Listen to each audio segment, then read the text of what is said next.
All right, Margaret, I got 1 o'clock Eastern. Is it okay if I go ahead and get this party started officially? Absolutely. Let's go. All right, awesome. Well, good afternoon, everybody, and good morning if you're on the West Coast, I should say.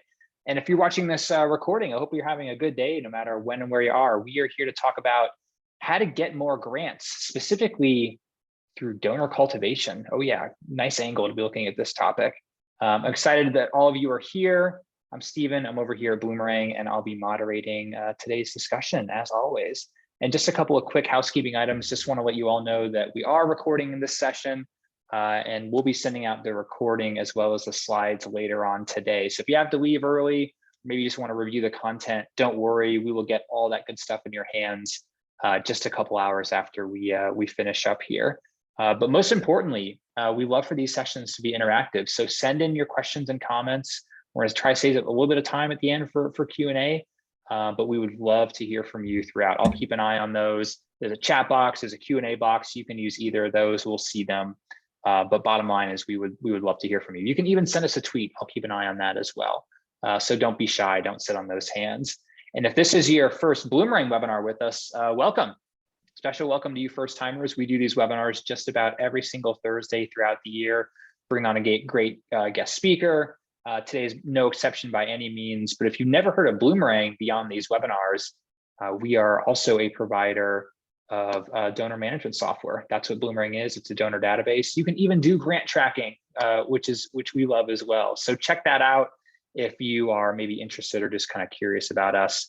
But don't check it out right now. Wait at least an hour, because one of my favorites is joining us. Her initials may be MVP, but to me, she is the MVP of grants. Margit, how's it going? I had to make it. I like that MV. I've never heard that. Great. I was workshopping. So yeah, if you don't, awesome. You've done a lot of webinars for us, but if you don't come back after that lame joke, then I'll understand. But I hope you do, because you're awesome. If you all don't know Margit, check her out. She's over at Grants for Good. Been doing this a long time, and is just really, really knowledgeable. I love having her on the series every year to talk about grants. And it's been kind of a wild, not just year, but a little over a year. So she's got a lot of really good insights of what's been going on, because it seems like things are changing, all the time. She's got an awesome grant writing course that she's going to tell you about at the end, which I hope you all sign up for, because it's really good. But I've talked too much, Margit. I'm gonna stop sharing, and I'll let you pull up your beautiful slides, because I know you got a lot of good stuff. Thank you, Steve. I will do that. One quick thing, I know we were on earlier for a sound check, but I hear a little bit of a buzzing sound. Do you hear that, or is it just on my end?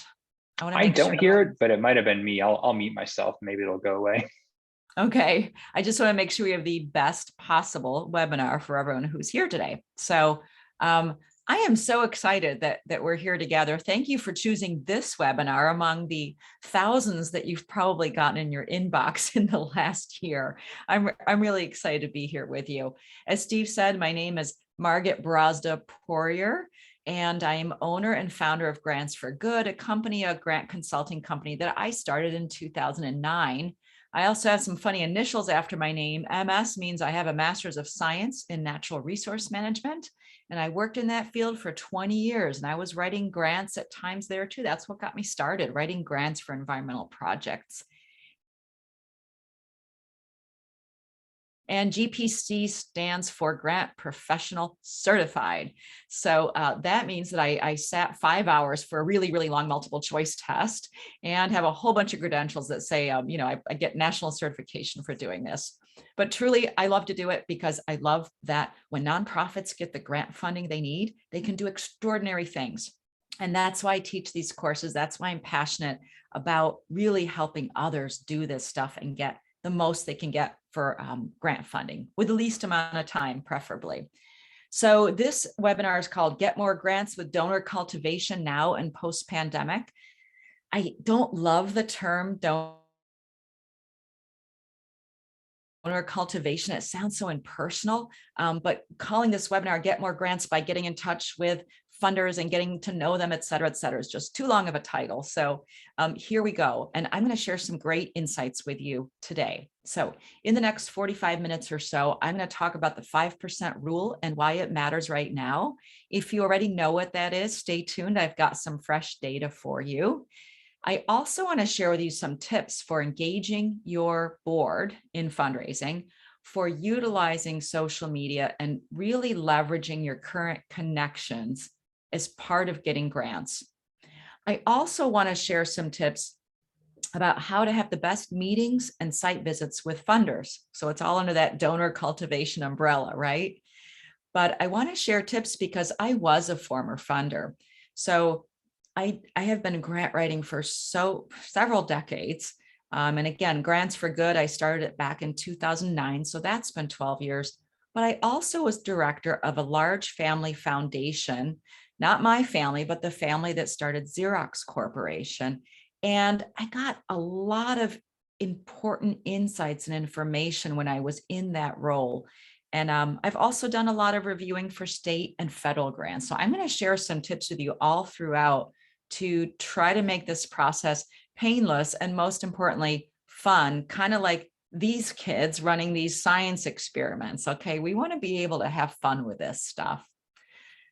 So first of all, the very bad news. Why are we looking for grant funding in the first place?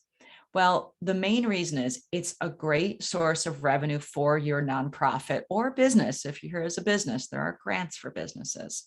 But really, primarily, grants are not the end all. They should not be your sole source of revenue, but they really do help complete your revenue stream. So we're here because there are predictions out there that are rather dire and that say that 1/3 of nonprofits may close within 2 years. These predictions were made earlier in 2021. More likely, 11 to 38% of nonprofits will close. Now, when you look at those numbers, it's simply unacceptable. When I think about all the important work you all are doing, and I've just seen we range from Florida to Alaska, California, Indiana, New York, Canada, everything you're doing in your communities is too important to lose. And so we don't want those predictions to come through at all. And grant funding is one way, literally, to help you keep the doors open. Grants are still out there. If there's any doubt in your mind, I can tell you right now some numbers. Just last year, $450 billion was given in grants donations, 10 billion in Canada. Okay, what does that mean? What it means is there are 100,000 grant making foundations out there right now in the US. These are the private foundations that you can access, 100,000 of those. Then there are thousands of state and federal grant opportunities out there too. When you add all that together, plus individual donations, there's literally over 450 billion given out just last year alone. I anticipate that amount to increase when we get the reports of 2021, and I'll tell you exactly why. There are also 1.5 million nonprofits in the US and about 90,000 in Canada. So clearly, there is a lot of money out there for all the organizations there. The key is how to get it. Also, why are we talking about grants today? Well, because not only is there money out there, not only are they a great source of revenue for your organization, but third reason, they will pay for just about anything. It depends on which funder you're applying to. But I work with clients from mainly in New York, but also all over the country with my All About Grant Writing online course. And so some of the customers who finish that course come back to me and they say, Margit, okay, we got money for everything we need. We got general operating, we got programmatic costs, and we got capital funds to expand our theater. So kind of the three categories of what you might need money for are all ones that grant funding can pay for, as long as you make sure the funder is appropriate for that particular opportunity. So when you do your research on funders, you have to make sure it's a good match for you. That's a whole different webinar. But generally, these grant funds can literally keep you alive and also help you expand your programming if that is something that you're doing this year and into next. So I'm going to jump right into the deliverables here. Grants and the 5% rule. What is it? Why does it matter? And let me get out a crystal ball and predict the future a little bit for you too. But first, as a quick recap for anyone who hasn't been on any of my webinars, I like to categorize funding sources into 4 categories. Government grants, which include state and US federal grants or Canadian provincial grants. Secondly, community foundations, which in the US, most areas have a community foundation that covers your area. And in fact, there's a really cool website. If you Google community locator, community foundation locator, look for that. You're going to see a big map of the US. This is just for the US folks, big map of the US pop up. Click on your region and you'll get the name and address of your community foundation. Okay, many of those are grant-making organizations, so it's worth reaching out. Private foundations, this is where that 5% rule applies. And I'll tell you right now, I have a blog on my website, grantsforgood.com. Just go to the blog page. There's a lot up there. Even check out some of the older blogs. One I published last year about the 5% rule. It'll give you more detail. Corporate foundations, these are ones that you all know of: Ford Foundation, Walmart Foundation, Target. Think of some of the banks that you bank at. They have corporate foundation arms. So those are really the 4 categories that I like to divide our grants into. Now let me apply this 5% rule we're talking about and why it matters to our topic today. Well, charitable foundation giving is directly related to economic growth or economic decline. Well, a very strange thing happened in 2020, one of many strange things, unfortunately. The pandemic, much to most people's surprise, we did have a recession for technically 1 quarter, but it didn't last that long. And so we ended up seeing a lot of economic growth in 2020. The stock market finished very strong. And that means that foundation assets, their investments, also went up. They went up quite a bit. So there are projections that a lot of foundations made about 10% in profits that year off their assets. Okay. Now the IRS, again, this is, and I apologize to our Canadian friends here today. I'm not sure if it's the same in Canada. I'm going to have to research this. But in the US, the IRS has a minimum distribution requirement. And it says that 5% of the average market value of net investment assets of a foundation have to be distributed the following year. So for example, you would take the average assets of 2020, multiply that times 0.05, get the 5% number, and you'll know how much money they have to spend in 2021.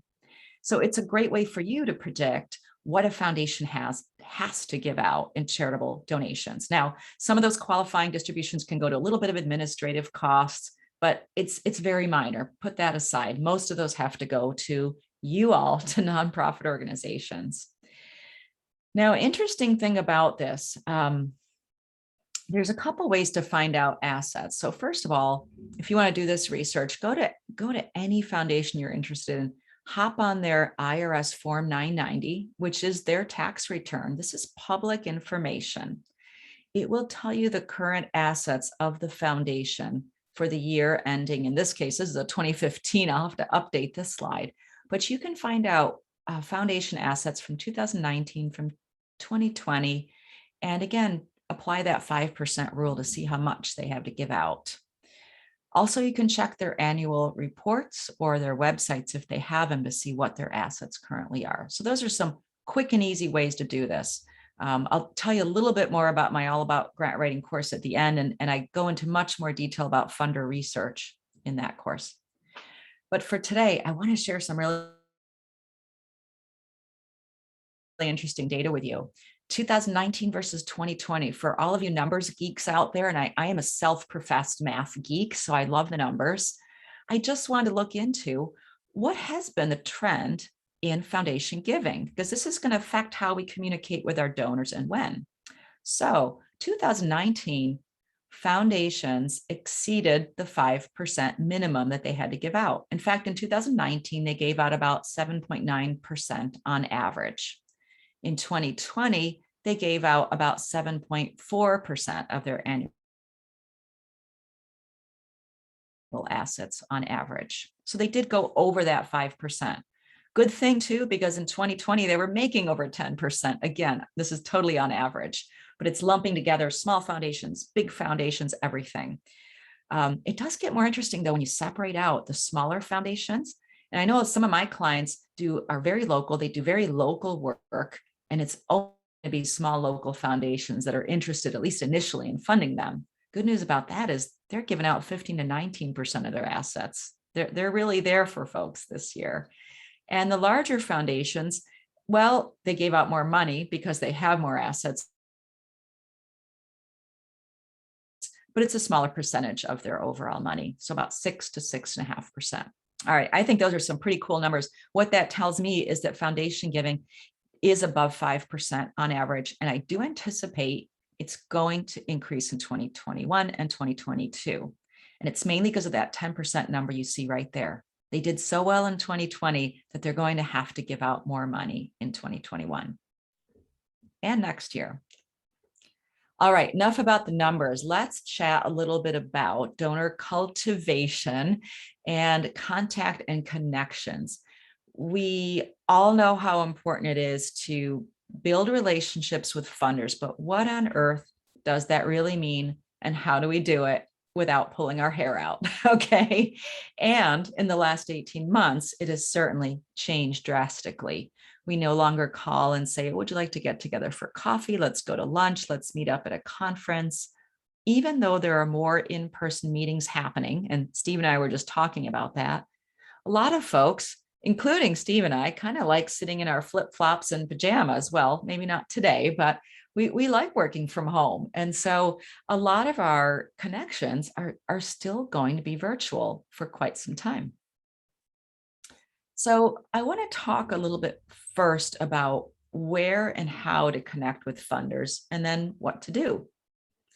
So where to connect with funders? Well, oftentimes places of employment. So it may be places you work, your colleagues work, or the bank that you go to. I've met many funders that way. There may be networking groups, professional affiliations, recreation, sports clubs. You never know where you're going to meet folks that could be potential donors.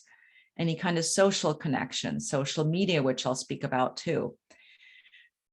You know, in my course where I talk about researching and finding funders, I focus much more on the databases out there that help you do the research. But for today's purposes, I want to talk more about what are some not so obvious sources. And I have a blog post here on my Grants for Good site, and it talks about places like legal societies, sports clubs that have grant programs, Rotary clubs.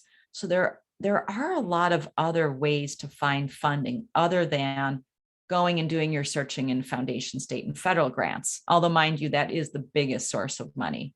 But I wanted to share a little bit of this stuff with you too. Now, since we're talking about donor connections, what do you say? Why would you call or email somebody?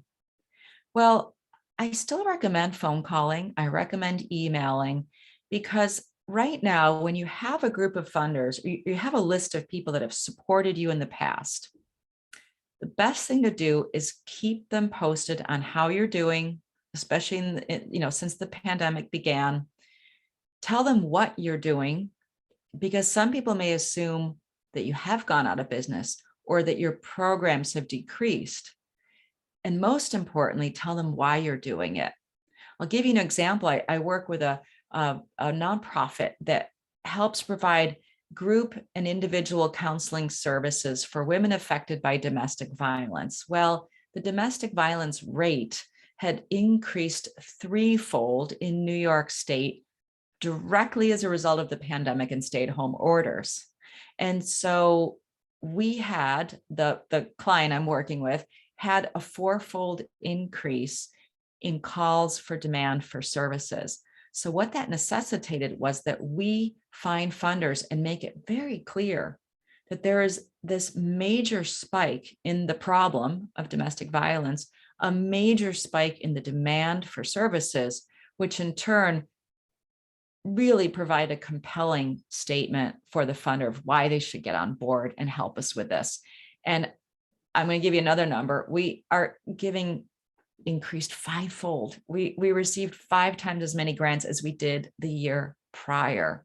So it really works. Tell people why you're doing what you're doing.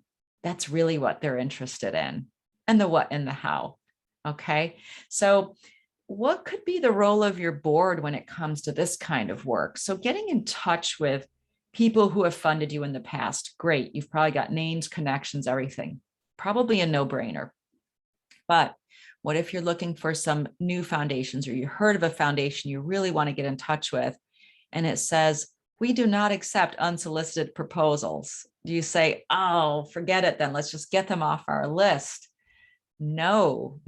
This is a good chance to still build the relationship and potentially apply and get grant funding. In fact, some of our best grants have come through this route. So again, I've got a blog. I wrote this one just a month or two ago about what to do with unsolicited proposals. So there's a lot more in that blog. But what I can tell you right now is, if you can research, and you can do this through the 990 that I mentioned earlier, research who's on the board of the foundation that you're interested in, and share those names with your board of directors. See if there's some overlap. Does anybody know each other? Can you get an introduction to this foundation with whom you have not yet worked but would like to? And I'd have to say, if I have to think of one thing that a board of directors can do for your organization, it is that. It's make those introductions. Rarely will they actually sit and write grants. I mean, it's great when board members do. I have seen that happen. I've seen it work well, but a lot of times, more often than not, really building those connections helps. And also, when you think about inviting people to your board, consider having somebody from a major bank in your community serve on that board, or a major trust or insurance company that can help and make donations to your organizations as well through their corporate giving programs. So those are some thoughts about your board, but be sure to do your research on the funders first. Okay, so the second thing, again, what if you don't know a foundation? You want to reach out to them. You want to start to build that relationship so you can apply and get funding and build a strong partnership. Well, the letter of inquiry is something that probably most of you are familiar with if you've done any work in grant writing. It's gotten really popular. It wasn't so popular 20 years ago when I wrote some of my earlier grants. It is now, and it's mainly because it's a quick way to answer 3 questions maybe. Won't take a ton of your time, but it will give the funder a very specific idea of what you're applying for, and it can tell them right away, is this a fit or isn't it a fit? So the LOI is not a bad thing. It'll save you time, and it helps the funder determine if you're a good fit and invite you for a full grant application, which is a foot in the door. It's a great way to go. So the LOI, letter of inquiry, is also something you can provide even if you weren't asked for it. So it might be one of those old-fashioned first steps of getting to know a donor or a funder. And that's write them a letter, email, hard copy, both, your choice, but write them a letter introducing your organization, asking for an invitation to apply, or perhaps you come in with a question. And again, when you make those phone calls to funders, these are some ideas you might want to talk about. You might want to pitch 1 or 2 programs and say, you know, I think both of these align with the mission of your foundation. You know, you've done your research now, assuming you have. You may want to call and say, we believe these programs really align with your organization's mission. And you may hear from the funder, okay, this one really resonates with us, but this one doesn't. Yes, we're interested in workforce development, but we're not interested in offering student scholarships, for example. So sometimes it's good to run a couple ideas by funders when they're welcoming to that.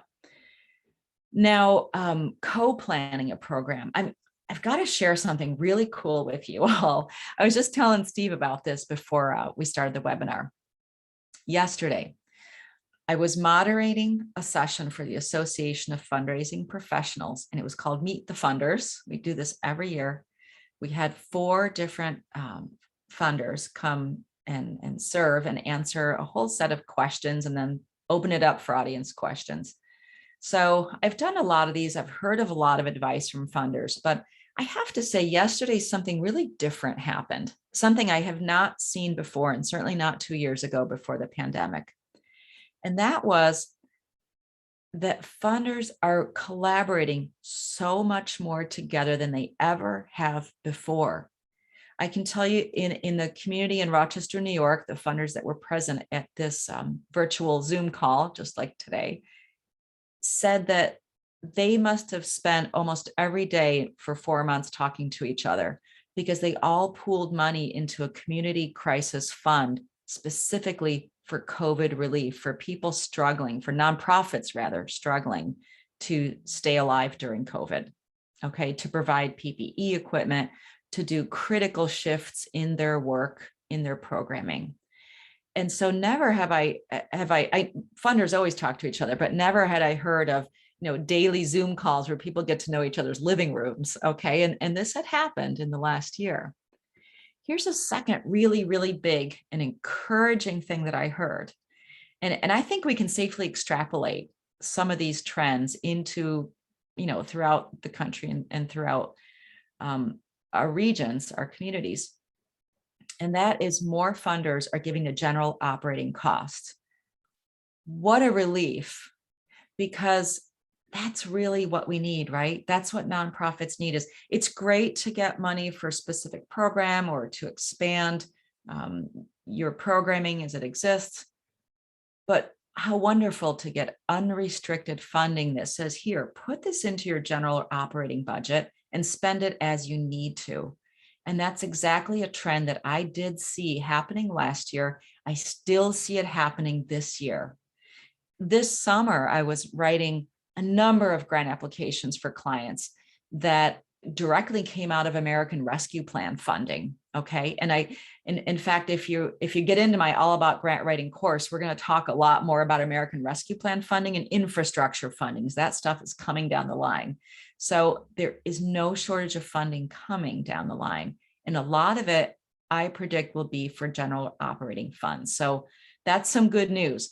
That doesn't mean that pitching a program, having outcomes is going away, because no, your funders want to buy impact in the community, which means when you write that grant applications, focusing on your outcomes, the big change you're going to make in your community is still the key thing that they're looking for.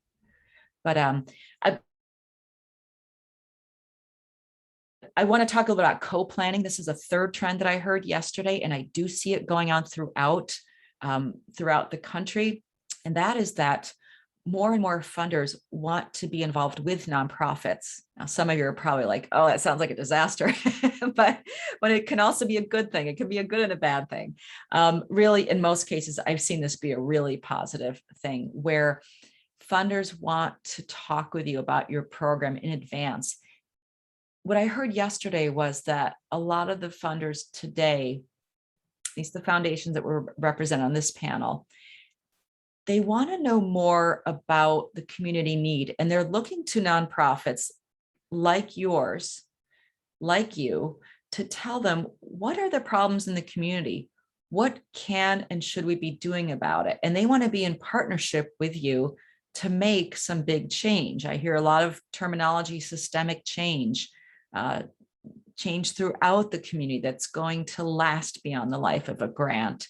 So I see them being a lot more interested in co-planning, which relates to this topic of the webinar, because you want to get in touch with them and they want to hear from you.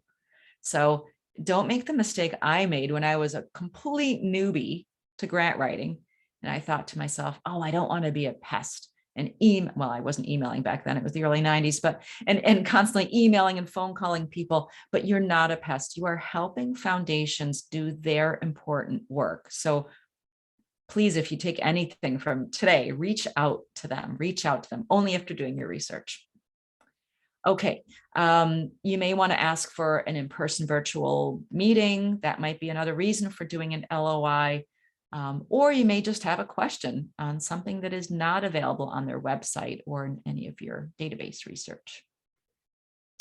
So moving on, social media, it is no surprise that there are so many statistics out there about what percentage of people are on social media, how many hours they spend on social media a day. I didn't bother sharing those today. What I really think is important for our purposes is that this has been a great way to connect with funders. So I encourage people to follow or like a funder's page, whether it be on Facebook, Twitter, LinkedIn. Find out where they are present. Most likely they're going to be on Facebook. That's where I see most of them. Some are on LinkedIn as well. I don't do as much with Twitter. So definitely look for the social media presence and follow or like them, because when you do that, you'll see the stories that they publish. You can watch who they fund. They'll have success stories that they share. They may even share grant deadlines or updates to their giving priorities. So pay attention to those. And likewise, invite them to follow your social media platforms. And when you do that, as you know, just the rules of social media: post often, post relevant information, feature interesting stories that show people. In fact, I would say show people that are benefiting from your work as much as possible. Share exciting news about your nonprofit. It's a great place to share any upcoming events and information on issues. You can also drive any emails or communications that you make to your funders, drive those back to your social media sites. So if you're not already tapping into this massive power of social media, you can do so now. It will take a little extra time. I know it does in my business, but it will be worth it for learning more about funders and letting them learn more about you. I also talk about educating funders. Maybe that's not the right way to say it, but really informing funders about the relevant issues, the critical issues in your community that you are addressing.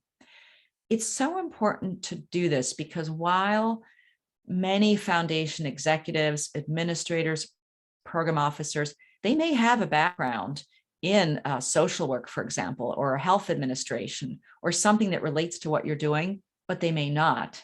And so it's always critical to be sure to provide as much information that you have about an issue to funders.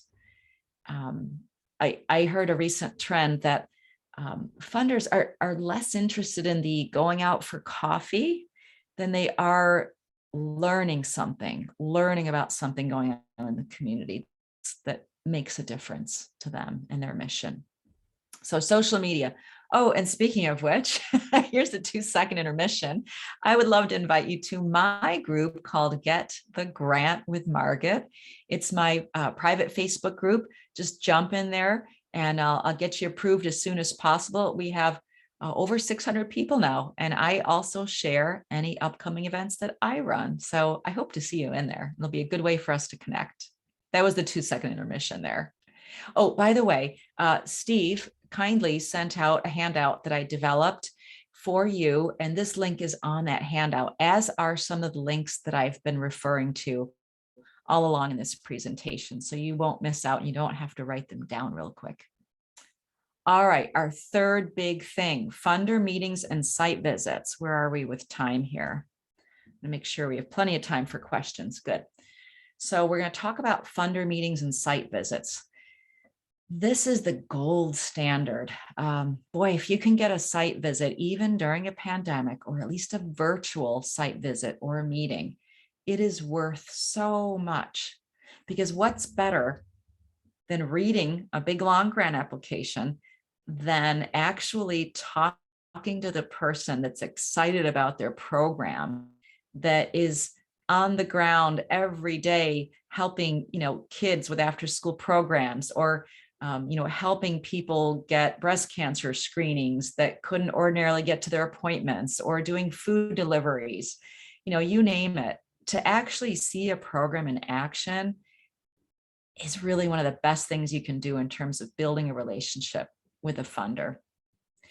And unless you really mess it up, you almost always get the funding after a site visit. I have to say, the site visits They're fantastic. So I want to share some tips for you, okay? Because when I worked for a foundation, this was something that was really critical to giving out money. So types of meetings with funders. I love my categories. So let's say there's one informational one-on-one meetings. Great. If you can get that, go for it. Two, you might be invited to present to a funder, maybe put together some PowerPoint slides or have a short video. And third is the site visit, where people come in person to your location of work, or lately virtually. And those can be site visits that happen before you submit a grant application, or they might happen after you've submitted a grant application and the funder says, we really want to know more, so we're going to come out and do a visit. They could also happen post-funding. I don't see that happening as much, except in the case of federal grants, and then we call it an audit, right? A word that strikes fear into people, but audits can be a really good thing too. So if you do get federal grants in excess of $750,000 a year, you're guaranteed a federal audit. All right. And if it's less than that, it's a maybe. So why might a funder, want to schedule a presentation or site visit with you? Well, first and foremost, they may want to learn more about your organization, which great, because you know about your organization. You could probably talk for hours and hours about it. So they may want to learn more. That's the first thing.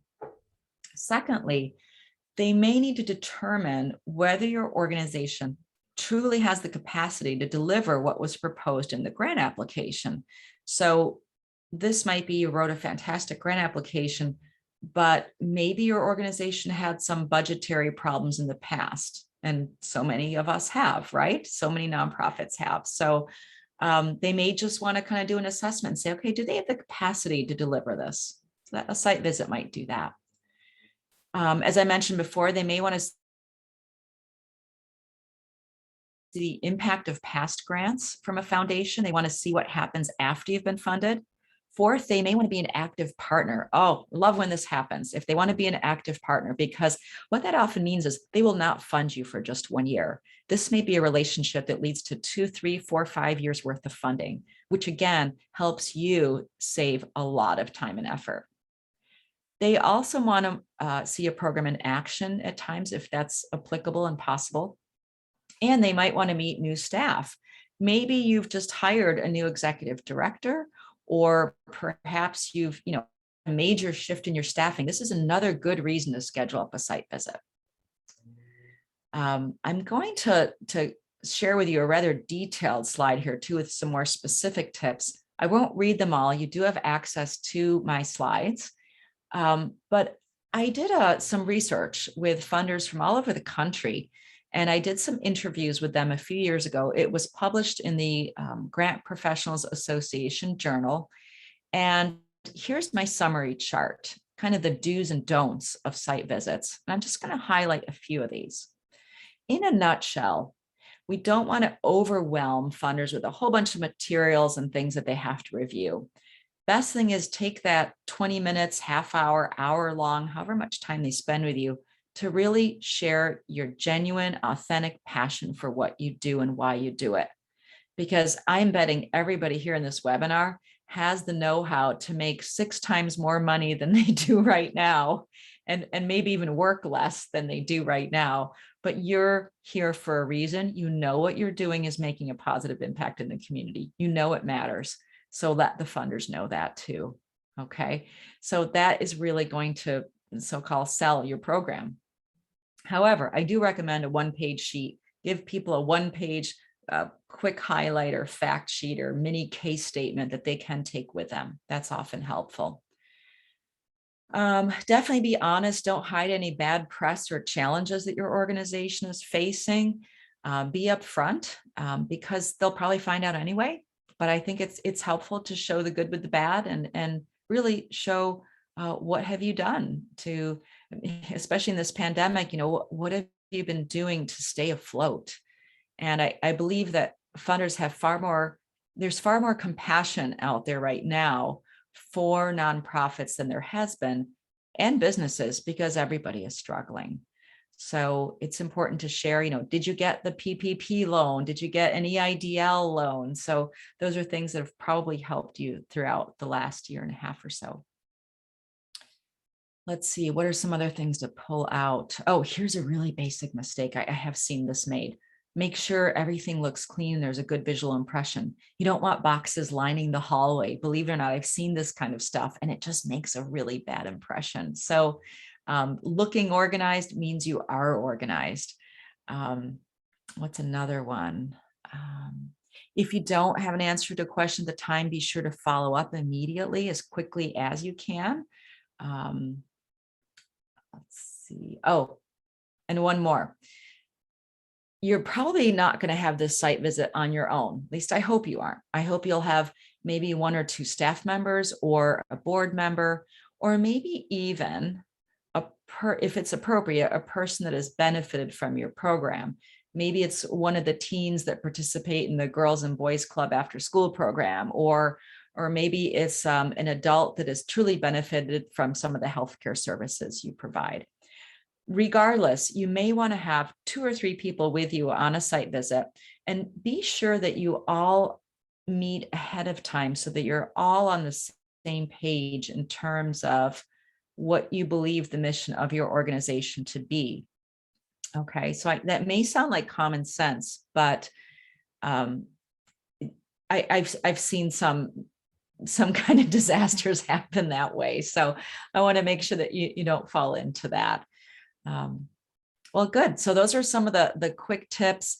I know I ran through these slides kind of quickly. I'm glad Steve is going to provide the recording, but I really love talking with you all. So I'm going to wrap up in a few minutes and we're going to go right to your questions. I do want to share some parting thoughts though. Keep in mind foundations want to give out money. Keep in mind state and federal grant governments have money to give out. There's a lot out there right now. It's a really good time to apply for grants. If you are new to grant writing, please jump into it. If you've been doing it for years, I would say up the effort, get more grants out the door and get more funding in the door. So as a next step, I do want to share with you a little bit of a bonus if you'll indulge with me for a couple more minutes, because I know every time after I teach a webinar like this, somebody says, okay, Margit, that was really great, but how do I write the grant step by step? How do I research the best funders? How do I develop my grant program budget, which is one of the biggest challenges that people have? So I finally developed, I took a lot of webinars I've been teaching. I put together All About Grant Writing. It's a self-paced online course. It's a complete proven system and it's step by step. Okay, so check it out, allaboutgrantwriting.com.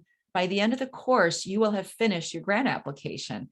I designed the course so that you go through each of the 8 modules.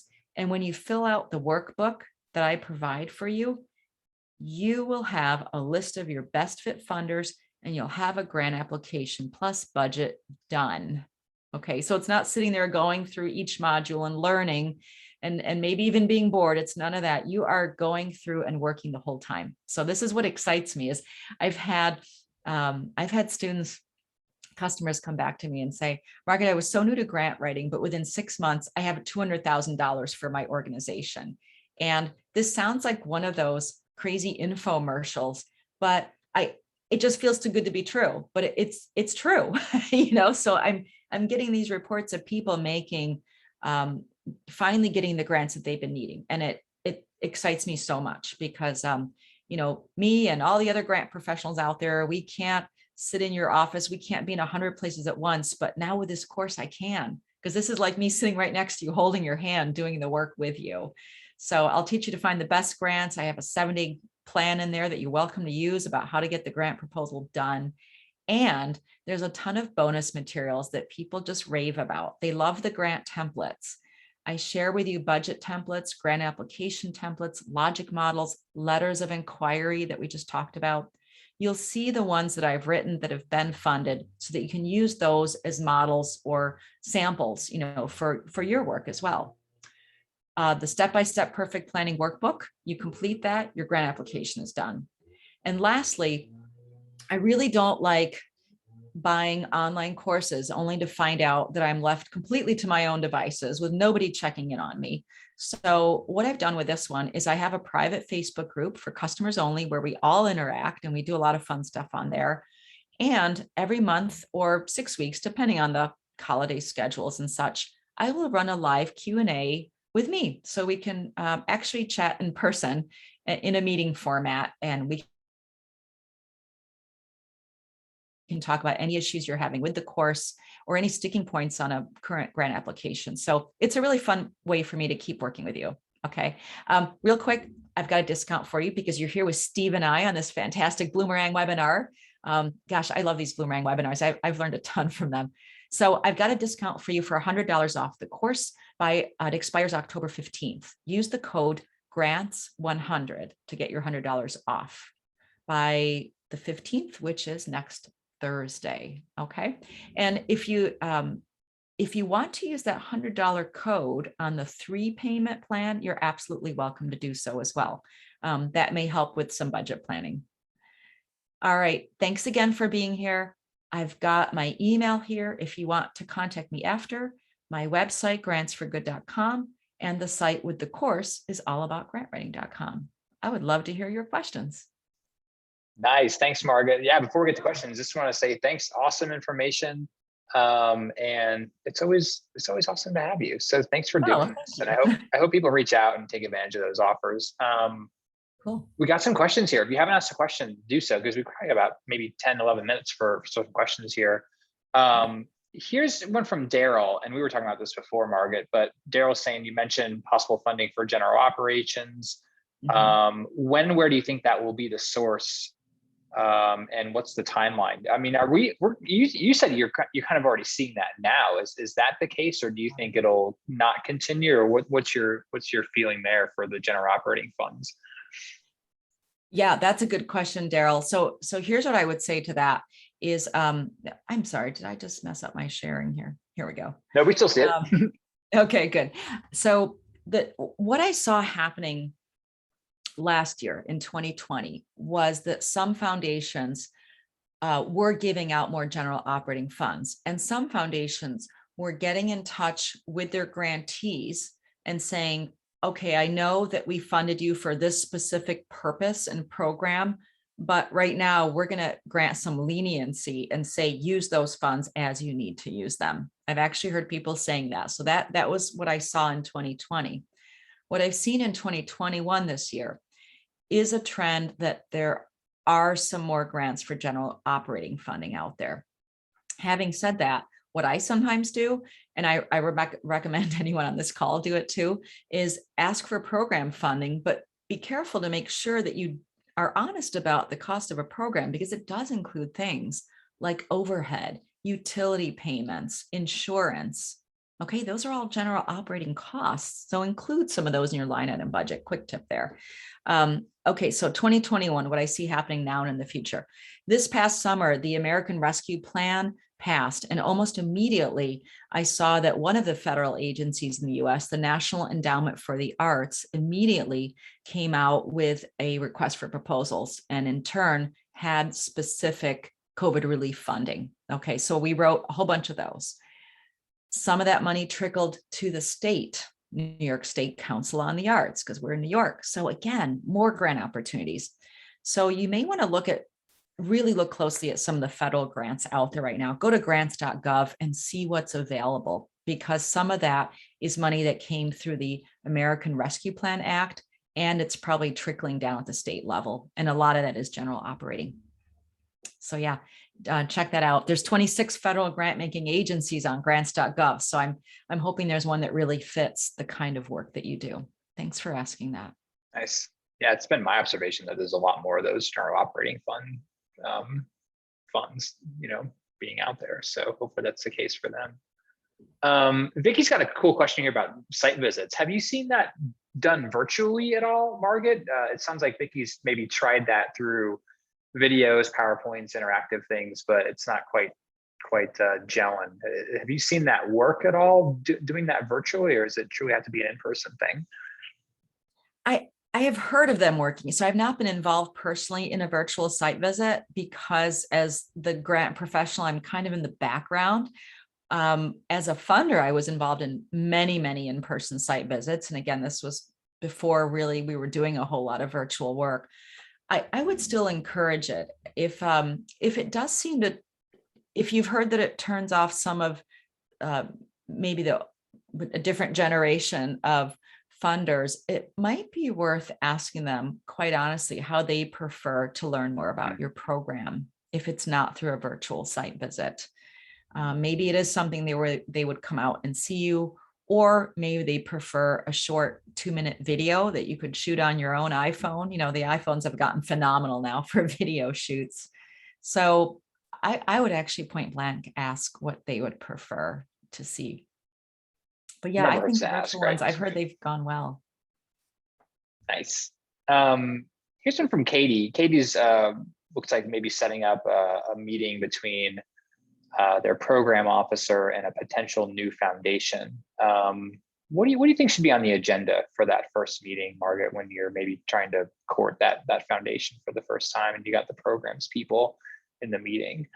Well, first of all, congratulations, Katie. This is exciting. I'm really happy for you. I don't know if this is a meeting where you've already applied to a foundation or not, but in either case, I think for that first time meeting, you want to spend a very, very short amount of time talking about your organization. I find people spend far too much time going on about their organization, their program initially. And I would say keep that to a couple short minutes, and then really show how what you're doing aligns with the funders' priorities. Show how it aligns with what they believe in. Most importantly, keep in mind, funders want to buy the impact on the community. So it's great to talk a little bit about your organization, align it with the funder priority. And then I would say spend so much time on how does this benefit the people you serve, or environment, or animals, whatever your field is, but how does it benefit the people you serve? And show that. In terms of any kind of distribution or materials, I really just recommend a one-pager or something that's a few more than maybe a couple pages, but a quick infographic, something visual that people can look at quickly. I know that a lot of times people don't have the time to read the longer documents. So the quicker, the more visually appealing, the better. And does that answer the question? Yeah, good luck with that. I'm excited for you. Pop I me an love it. email. Let me know how it goes, okay? I want to know too. Here's an interesting question and I'm willing to guess that there's more than a few people also feeling this. Been trying to get in contact with foundations that have supported us in the past, but they're being unresponsive right now. Any tips for that, where maybe you're just not hearing back from people that there was a relationship with, but for some reason, I don't know, maybe they're busy or things have changed. Should you be kind of aggressive there, or what should you do? Wow, that's interesting. Yeah, I'm sorry that's happening. I know sometimes it's hard to get a hold of funders that are new to your organization, that don't know you yet. Usually you get better responses from people that have funded you in the past. But what could be going on is that really, I don't know about everyone here on this call, but I just feel like this year has been so busy, especially from summer on. I feel like we're on this high-speed train. Everyone's kind of waking up and feels like they have to do a million things at once. A lot of stress.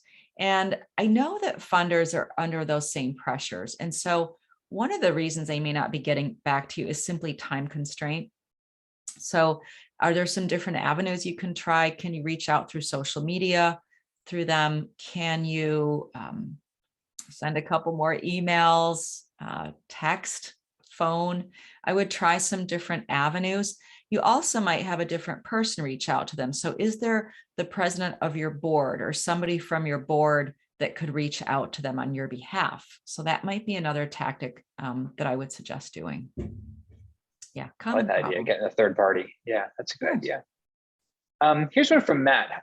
Margit, you're probably partial to the answer here, but how much time do you think folks should spend on grants versus individual donors? It seems there's always a lot of chatter out there that individual donors are the best, and that's the baseline. And I'd take all that with a grain of salt, of It's a course, but great question. I think you need yeah, them both. You really do yeah. need them both. I mean, when I look at the revenue kind of as a pie chart, grants could fill anywhere from 10% of your revenue to, I've seen them fill up to 80% of a nonprofit's revenue.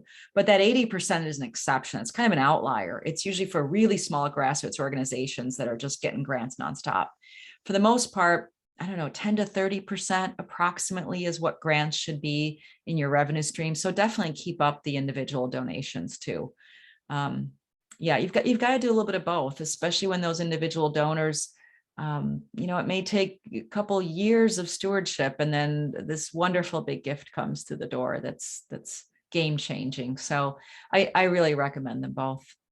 Yeah. It seems like spending a little more time on grants now is good, because we were talking about Giving USA earlier, but like There is money out there foundation giving, yeah, yes, they're yeah, giving it out. definitely. If there's a year, it's probably this one, right? Yeah. Dang, we're almost out of time. It's almost 2. Maybe a good way to end it. Speaking of, Margit, is, I don't know if you're willing to get out your crystal ball, but what do you think is going to happen with that? Do you think it'll keep going and that'll be the norm, or it'll maybe get back to pre-2020 trends, or what do you think folks should expect? I can tell you just from what I heard, what I hear firsthand from the funders I'm speaking with, and what I'm seeing a little bit in the federal trends, that there will be increased grant making. There will be increased giving in dollars in 2022, simply and purely because of that 5% rule. So that's going to be a given. Now, there's also increased needs. So it's still going to, the onus is still up to you to really put out there some stellar grant applications and make sure you do your funder research. Hopefully I see you in the All About Grant Writing course. We can get more into this. I do also see some trends for capacity building grants. I saw a question there about that. I do see that happening too. And definitely keep an eye on, I do not love politics, but I have to keep an eye on what's going on with the acts like the American Rescue Plan Act, the infrastructure plan, and when it's, if and when and how it's going to get passed. Because when that happens, there's going to be many years worth of funding, especially for infrastructure and improvements. So there's a lot to keep an eye on right now, both on the federal level. And I apologize to our colleagues in Canada. I'm talking about US federal level, but also foundations. So I do feel like it's a good, really great time to get grants out the door for your organization. And I really wish you all the absolute best. It's worth your time to do this. And I hope. Well, you gave them a good head start on things. So thanks for doing this, Margit. This is really fun. Sure. And definitely sign up for her class. Check out her check it what out. she's got going on Use there. my coupon before next week. Okay. I don't offer that often, but you're here. So let's, cash in on that and let's get going. Special deal for the Boomerang crew. I love it. Well, hey, this was a great session. It's always fun to see a full room. I know things are getting really busy with everyone. Year-end giving season is here, so it was nice of all of you to hang out. And if you're watching the recording, I hope you enjoyed it. Speaking of recordings, I'm going to get this recording out, as well as the slides and the handout that Margit mentioned. So just be on the lookout for an email from me later on today. And we've got a great webinar coming up next Thursday. Like I said, every Thursday we're here. And peer-to-peer, this is a big one, especially for year-end and Giving Tuesday. If you've never done a peer-to-peer campaign, or maybe you have and you weren't super happy with the results, join us exactly 1 week from right now, 2 p.m. Eastern next Thursday. Our buddy Abby Jarvis, who is she's my go-to for peer-to-peer. She's the queen of it. She's over at QGive. She's awesome. She's got a lot of really good tips for not just generating peer-to-peer donations, but also retaining those people after that initial campaign, which is really hard, by the way. She's got a lot of really concrete tips for how to improve those. So join us if you're free. If you're not, register anyway, because you'll get the recording, just like you're gonna get the recording of this session. So we will call it a day there. I hope you all have a good rest of your Thursday and a good weekend. Stay safe, stay healthy. We need all of you out there doing all your good work. And hopefully we'll talk to you again next week. Bye now.